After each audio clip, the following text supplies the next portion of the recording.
self-driving cars in the simulation platform. This group is G12 and Engineering Design 1. The group consists of Marvin Caesar, the current narrator, Joshua Henry, Elaine Padron, Karine Goddard, and Bruno de Nade Madim.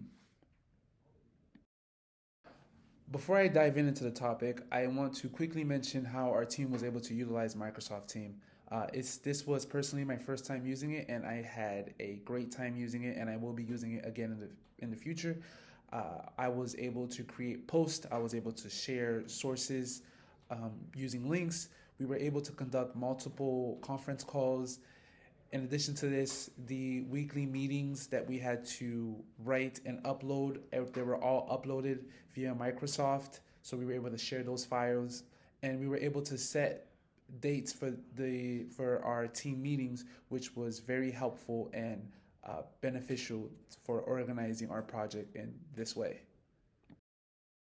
Definition and overview of autonomous vehicles. A completely autonomous vehicle is an advanced automobile that can operate without human intervention throughout its journey to its destination from start to finish. In other words, a person can arrive at their designated location without driving in one single instant. The car is able to do all the driving and all the calculated decision on its own. Such vehicles are equipped with sensors, cameras, radar, control speed, and much sophisticated hardware and software, which allows them to respond promptly to environmental changes and make calculated strategic decisions on the road. These vehicles are becoming increasingly popular and are already in production by many manufacturers. It's important to note that there are multiple levels when it comes to vehicle automation. When we say a completely autonomous vehicle, we are referring to level 5. There are 6 levels in total.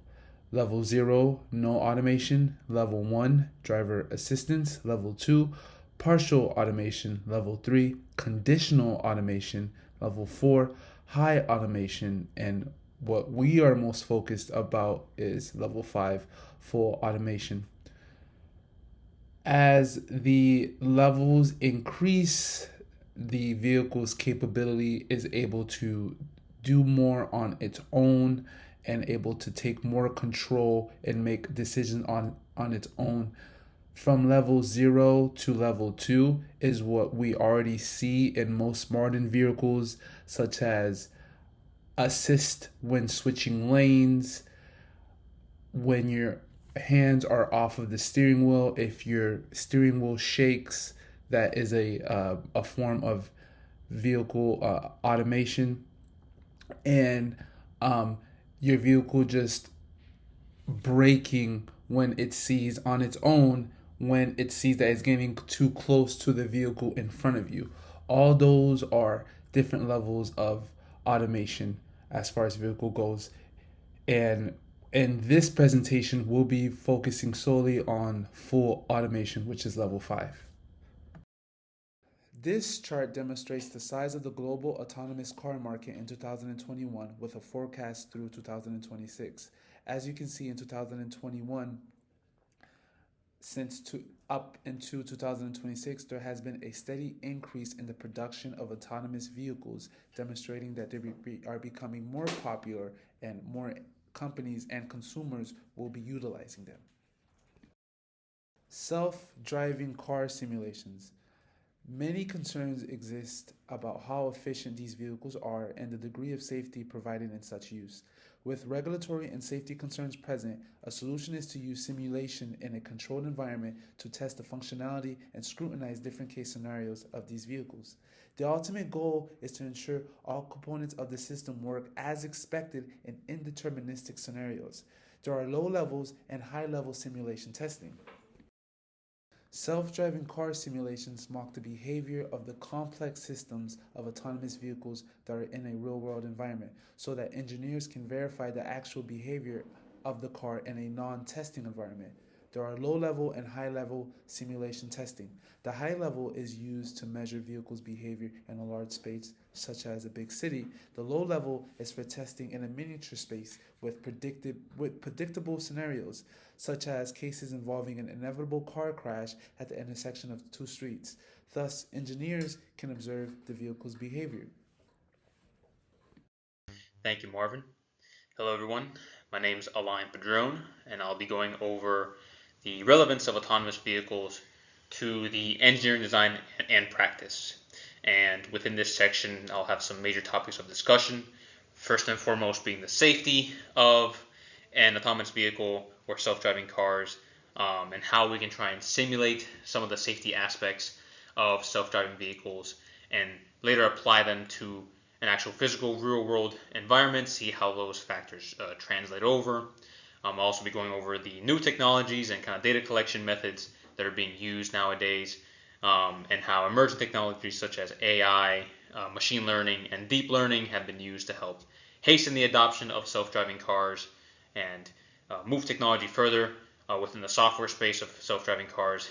And finally, on the driver and passenger kind of psychology, most self-driving cars will, of course, still have at least one occupant in, so the engineering process on how to make that occupant feel comfortable, and making sure that within the overall design process that passenger is considered.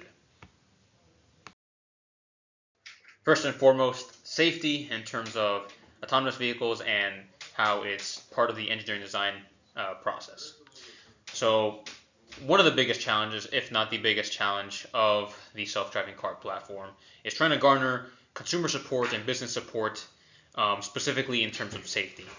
Engineers, as they begin designing or dreaming up the idea of an autonomous vehicle, they must start off with a safety by design mindset. And what that means is that as a semi or fully autonomous vehicle is being designed, the safety metrics of that vehicle should be close to 100% in terms of the kind of satisfactory record for each safety metric. And it should also demonstrate the reliability of all of the safety systems that might be on board for the autonomous vehicle. Some mainstream safety systems include pedestrian monitoring, traffic monitoring, lane keep assist, auto high beam, of course, automatically deploying the airbags, and so forth. And a simulation environment can provide insight into how these safety systems perform by being simulated in unexpected situations. Some examples of an unexpected situation could be the unpredictability of a human or an animal, some unusual situations such as a traffic officer waving vehicles through a red light, or varying road conditions such as a wet or snowy road. One approach that is pretty popular is safety in numbers. And what safety in numbers is an ideology implied by Tesla Senior Director of Artificial Intelligence when Tesla announced that their cars had driven 3 billion miles by July 2020. The safety in numbers narrative starts with a simple calculation. We know the risks of human driving, and self-driving aims to eradicate that risk. So therefore, as long as the technology works and there are numbers to show it works, there will be safety improvements. Thus, as long as miles keep being tracked and analyzed, self-driving cars can inherently demonstrate their effectiveness. Next slide is implementing new technology within the engineering design process for autonomous vehicles. So many modern cars nowadays, especially self-driving cars, utilize an array and plethora of technologies such as cameras, radars, LiDAR, GPS, and other data gathering sensors, and process it real time. As autonomous vehicles process all of this data, it can be over 750 megabytes per second.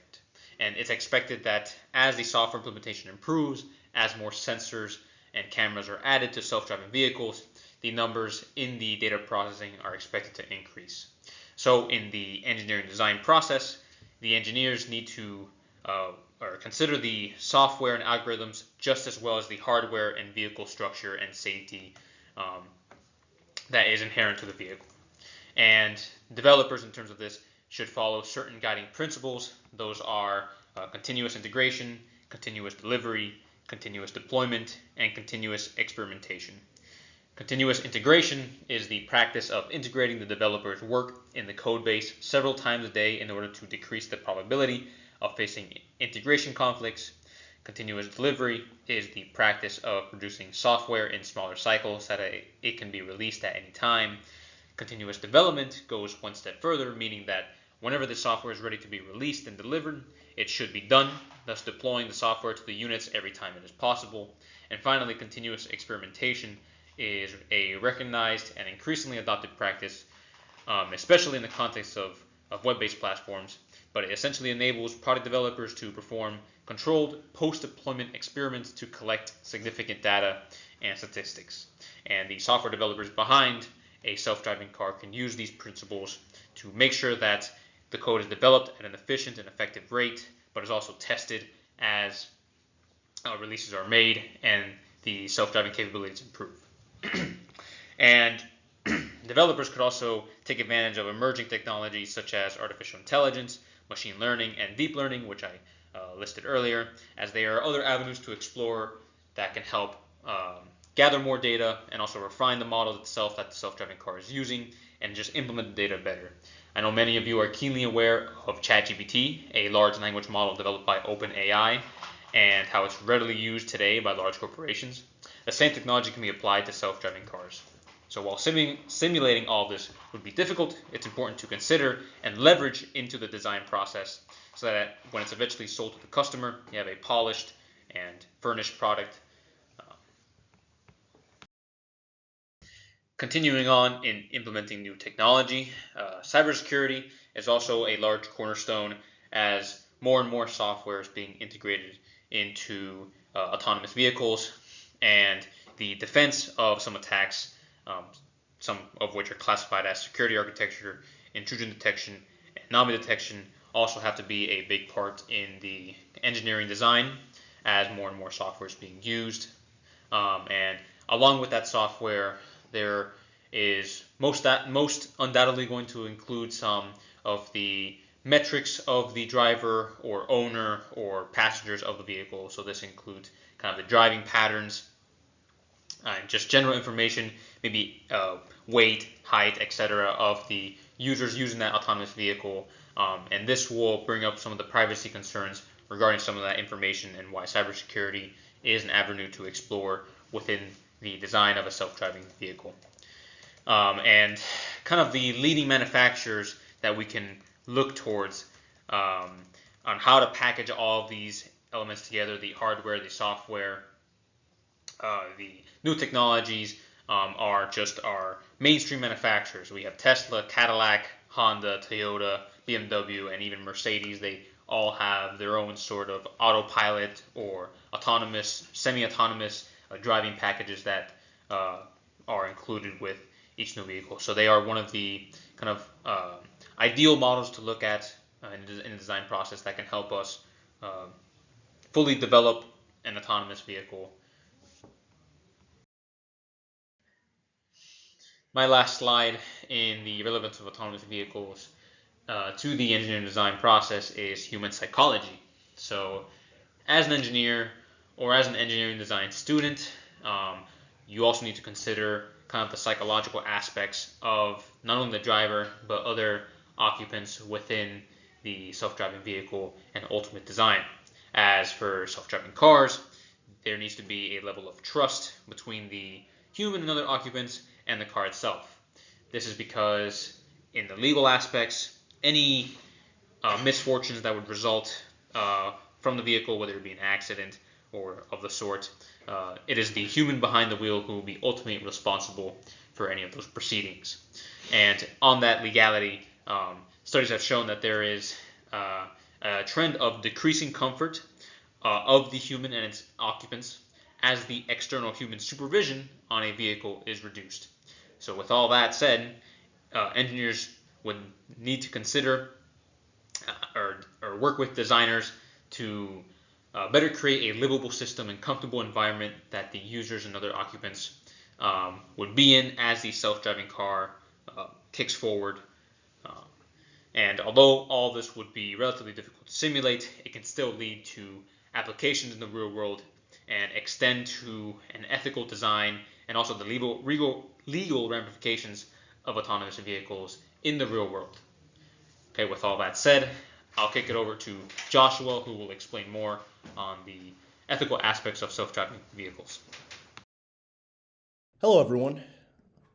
My name is Joshua Henry. I just want to say thanks to my buddy Align for passing off the reliability engineering of self-driving vehicles. And now I have the beautiful pleasure of talking about the ethical concerns and also the issues within the engineering practices of autonomous vehicles as a whole. So, how and where issues are encountered in the engineering of autonomous vehicle simulations. The engineering and professional challenges of self-driving vehicles include, but are not limited to, these are just a few that I've listed. Reliable riders, so self-driving cars can and should work all the time, hopefully, no matter the weather or situation, to keep everyone safe. And this essentially means that these self-driving cars have to be built with technical reliability. Just imagine the car having different sensors like cameras, radars, kind of both working cohesively together to see the road clearly, even in bad weather or at night. Yes, that is for all you drivers out there who are legally blind at night, including myself, no pun intended. These cars should have also redundant systems, so extra brakes in case one part malfunctions. And that leads us into following the rules. Of course, we have to follow the rules of the road. That's how you get a license. These cars need to follow all traffic laws and any new safety rules created for them. And so this means, in the case of the engineer, being programmed to obey traffic laws just like human drivers. They should also comply with new safety regulations that might be created specifically for autonomous vehicles. All right, then you have keeping things secret. So this is the cybersecurity aspect, being that these cars do need technology to function, and fully autonomous requires the use of a computer network of some sort, and so you don't want that being compromised. It can get a little tricky, so the car the computer's brain uses ethical programming or just pretty much ethical software that acts responsibly.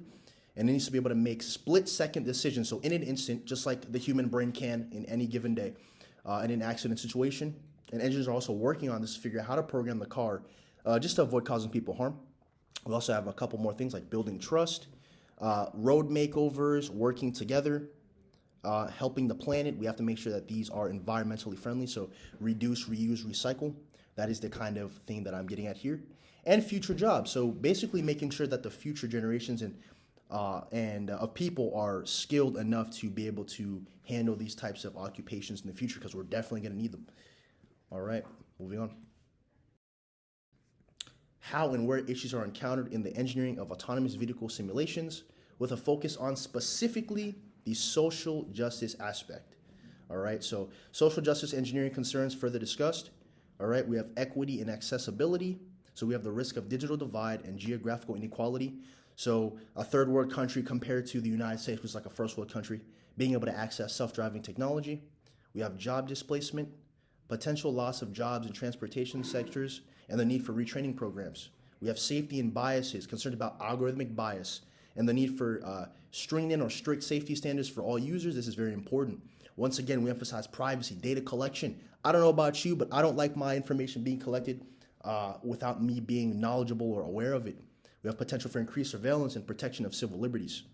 Environmental impact, we have influence on urban planning, equitable realization of environmental benefits, so anything that benefits the environment in terms of these vehicles, from how they use gas, just how they function as a whole, the technology even used to build them.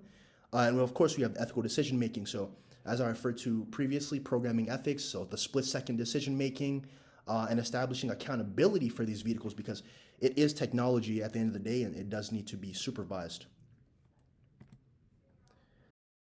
And then we have the ethical issues of autonomous vehicles. So this is very important. So although simulations do offer an excellent alternative for testing, how accurate are these simulations in contrast to the real world? That's a good question. How can the validity of results be measured if specific case scenarios are probabilistic under numerous factors? So weather, tire conditions, speed, vehicle response time, and much more. These are just a couple different things that we tend to think about as human beings whenever we are taking our vehicles to go somewhere. And in addition to this, right, the ethical dilemmas, right? So the accident rate, 99.9% or 99.99%, fatality rate. Should the vehicle save the driver at the expense of the other driver involved in a crash, or vice versa? So this is, again, referring to the split decision making. This is very important to consider. All right, and then we have just a couple of more problems. So you have 50% of people in total who wouldn't feel safe. 45% want to be in control at all times. 43% don't want the car to make mistakes, right? And moving into some possible solutions. Let's clear up the confusion, explaining how self-driving cars work to the 27% that don't know enough about technology. So we're talking about the older generation of folks here. The 50%, we want to address safety concerns, so highlighting rigorous testing and strict testing methods for safety measures that are built in. And then we offer some control, so ease concerns about lack of control, right, with features that allow some driver input or explain the car's decisions. So allowing the human to have some type of control in a sense, even though it is an autonomous vehicle.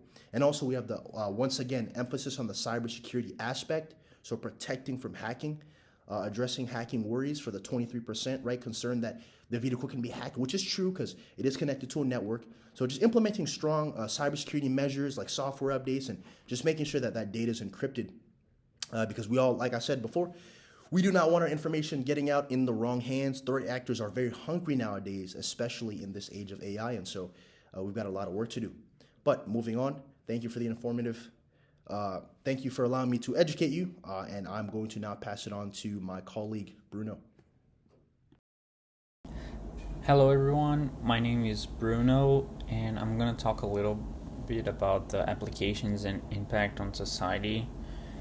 So the most common ones are personal cars, robo-taxis, shuttle services, and delivery vehicles. And the impact of those in society are mainly a greater road safety, with government data identifying driver behavior or error as a factor in 94% of crashes. So with that being automated and all the vehicles being able to communicate with each other, that could greatly reduce the amount of accidents we have on the road today. Another impact is reduced congestion.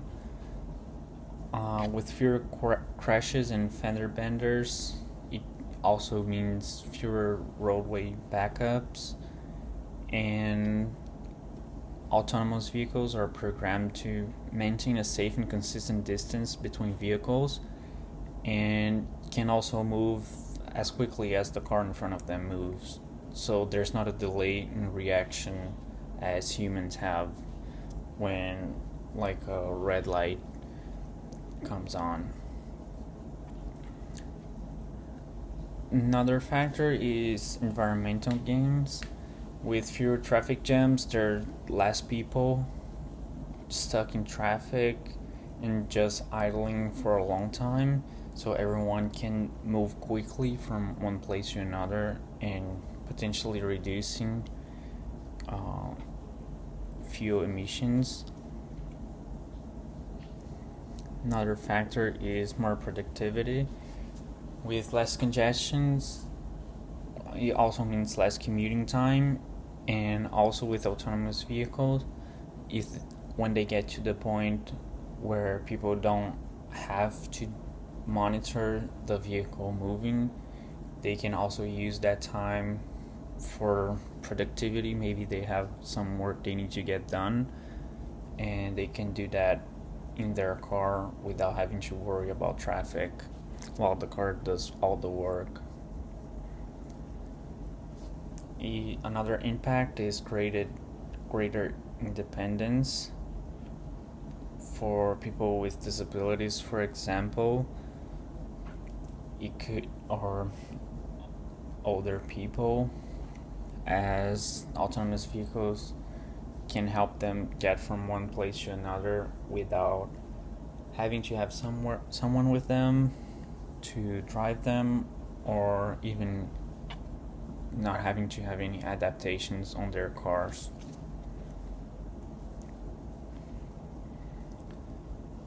Another impact is better land use. Since autonomous vehicles can operate closer together, they need less road space, and highway capacity can be increased, and no further construction is needed. So we wouldn't need any more lanes on highways or more space for vehicles to move. Another impact in society is contactless delivery, and this would have helped greatly in a situation like COVID-19, where health concerns have shown this should be more important than ever.